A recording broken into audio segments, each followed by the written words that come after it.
ceasefire with the knowledge and understanding, they said, of Israeli officials. In his address tonight, the Israeli prime minister making it very clear that he came to the conclusion that killing Nasrallah was essential for Israel to achieve its objectives, which is the return of tens of thousands of Israelis to their homes in the north of the country. They've had to flee following the October 8th attacks when Hezbollah began launching rocket attacks, repeated rocket attacks on the state of Israel. Nevertheless, this assassination pushing the region into the unknown. Israeli officials say they are bracing and expecting retaliatory strikes, not just from Lebanon, but also other actors in the region. For example, today, according to the Israeli military, a missile was fired from Yemen onto Israel. It was apprehended, seized rather, or shot down by the Israeli military. Nevertheless, the sirens did sound here in Tel Aviv. Israelis once again forced to go into shelters. An Israeli official, a senior Israeli official, nevertheless telling our Andrea Mitchell that Israel's intention at this point is to capitalize on the momentum created by the assassination of Hassan Nasrallah and continue to strike. And that is what we saw play out today. Repeated strikes not only there in Beirut, but also throughout Lebanon. And in turn, we've seen a number of rocket strikes from Hezbollah on various locations here in Israel. So the fighting continues. Rev. NBC's Aaron McLaughlin in Tel Aviv. Joining me now is Nevada Congressman Stephen Horsford, chair of the Congressional Black Caucus. Congressman, Mr. Chairman, I have to quickly get your response to the latest Israeli strikes in Lebanon. The U.S. says it had no prior knowledge of the operation that took the life of this Hezbollah leader. Secretary of State Anthony Blinken has called on Israel to accept a 21-day ceasefire plan. What are your thoughts? Well, Reverend Sharpton, it's good to be on your show. And you're right. It's time to meet the moment, as you said at the top of the hour. And it is time for us to get to a ceasefire. The tragic situation is further affecting innocent civilians. We need to ensure humanitarian aid gets to those who need it the most. And this is why there was so much concern about having an escalation, and why Prime Minister Netanyahu really does have to consider today what the next actions need to be. Yes, Israel should be able to defend itself, and how it does it matters. Now, turning back to the U.S., you called this week for the censure of your Republican colleague in the House, Louisiana Congressman Clay Higgins, after he made a social media post he later deleted calling Haitians thugs and gangsters. I was with the Prime Minister of Haiti this week, who was here at the UN. This is outrageous. He called on them to leave the country, and repeating unfounded claims about eating pets, first put forward by former President Trump and his running mate, Senator J.D. Vance. You confronted Congressman Higgins about his post. What did he have to say for himself? Well, not much, and it really doesn't matter, because it's this type of racist rhetoric that's hateful. It's filled with vitriol, pitting one group of people, in this case Haitian immigrants, Haitian Americans, against another group. Today it's Haitian Americans. Who will it be tomorrow, Reverend Sharpton? And so we did call on him to remove the post, but it's not so much about him using the official post.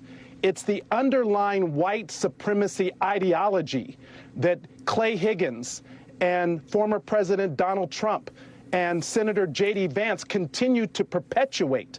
And they are about dividing Americans, pitting one group of people against each other. That has to stop. Enough is enough. We have children who are afraid to go to school, communities who are under attack. The Congressional Black Caucus and our Haiti Congressional Caucus met with more than 100 Haitian leaders yesterday on a national telephone call, and they are fearful for their very lives. And again, today it's Haitian Americans, but who will it be tomorrow? Well, while we're on the topic of overheated rhetoric, the Bulwark was first to report this week that North Carolina Lieutenant Governor Mark Robinson's long list of offensive posts online allegedly included comments calling for my death. It's not the first time I've been targeted. I've even been stabbed once at a nonviolent march. But what concerns me most deeply is the pattern of behavior by this candidate for governor, endorsed by Donald Trump himself, who seems to have no problem with violence directed at anyone who disagrees with him. What's your reaction to this, Congressman? Well, first, Reverend Sharpton, I'm sorry that you have had to be the target of this attack, just like I'm offended that so many other people are under attack. And this is why this upcoming election matters so much. It's not only about the outcome of the election, but these are the very people who are trying to take away the tools of opportunity for Black people every day to exist. These are the people who are attacking diversity, equity, and inclusion.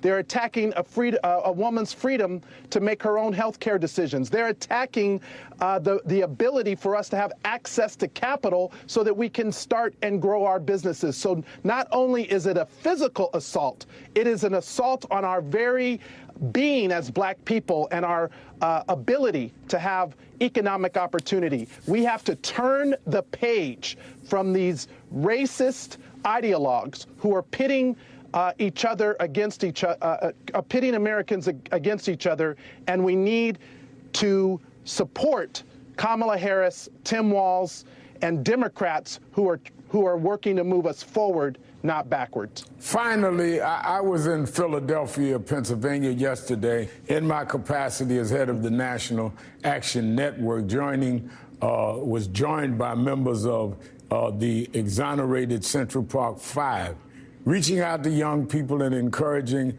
leaders to get the vote out in a nonpartisan way in November, but given the facts on all the candidates. We also will be visiting other battleground states, including Ohio, Wisconsin, and North Carolina as part of our bus tour. As you travel this country, what is your sense of enthusiasm among Black voters right now, especially younger people? Well, I'm so thankful that you launched your tour in Pennsylvania. Tomorrow, the Vice President, Kamala Harris, will be in my district in Las Vegas, and the Congressional Black Caucus is actually launching action all across the country over the final 38 days. And what we are seeing is enthusiasm, excitement, and energy on the ground. But look, let's be frank. There's still some undecided, uncommitted voters who are out there, particularly young Black men who have a stake. We have a perspective in this upcoming election, and we need to ensure that we are engaging with them, that we're talking directly with them, that we are meeting them where they are, that we're inviting them into this process, because democracy is a team sport, and we have to make sure that every voice, including Black men, are heard this November at the ballot box. So I will be joining my colleagues with the Congressional Black Caucus and others within the D9, as well as the HBCU community and the civil rights community, including yourself, Reverend Sharpton, so that we meet people where they are, and we lift up every single vote, especially the Black vote, which has been consequential in every other presidential election, and it will be this November. All right, as always, thank you for being with us. Chair of the Congressional Black Caucus, Congressman Stephen Horsford. Joining me now is Jasmine Harris, the Director for Black Media with the Harris-Walz 2024 campaign. Ms. Harris, thank you for coming on the show tonight. Before we start, I'd like to get the Harris's campaign's reaction to the Israeli airstrike in Beirut that killed Hezbollah leader Hassan Nasrallah. From the very beginning of this, Vice President Harris has been clear that she's working day in and day out, side by side with President Biden, to bring common sense solutions to this complex issue. And our campaign will continue to make sure that we're making clear to American voters across the country that there's only one candidate in this election with the leadership, with the dignity, with the character to deal with such a complex issue and bring a peaceful solution to it. Talking about leadership, yesterday Vice President Harris made her first visit to the border since becoming the Democratic nominee for president, and she pledged to crack down on illegal immigration. Those who cross our borders unlawfully will be apprehended and removed and barred from re-entering for 5 years. We will pursue more severe criminal charges against repeat violators. And if someone does not make an asylum request at a legal point of entry and instead crosses our border unlawfully, they will be barred from receiving asylum. While we understand that many people are desperate to migrate to the United States, our system must be orderly and secure. Why was it important to go now? And how does the campaign think black voters will react to Harris taking a tougher stance on illegal immigration? I think that this is just another example for the American people of the choice they have in this election. Vice President Harris has been clear that she is committed to bringing common sense solutions to the border. She's also made very clear that she is committed to signing the bipartisan border deal into law. On the other hand, you have Donald Trump, who blew up the bipartisan border deal because he wanted to create political problems. So again, on one side, you have Vice President Harris, who is ready and willing to take action. And on the other side, you have Donald Trump, who wants to play political games. And there was a bipartisan deal, bipartisan legislation led by a right-wing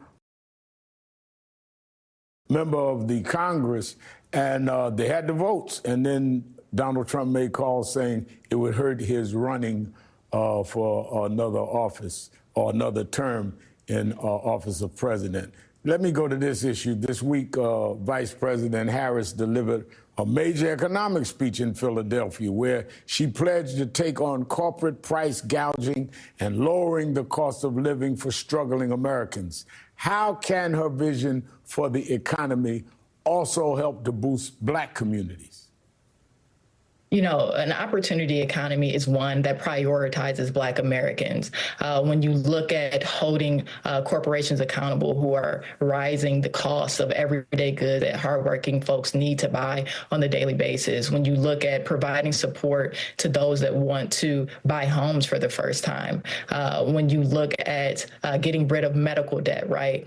When you look at making sure that healthcare costs are low across the board and continuing to cap the cost of insulin at $35, not just for elder Americans, but for all Americans. These are all common sense tools that will help Black Americans be able to get ahead and not just get by. When you look at the economic opportunity tour that the Vice President led across the country, when she talked about making sure that Black Americans across the country that wanted to start their own business had the access to capital that they needed and the support from, federal contracts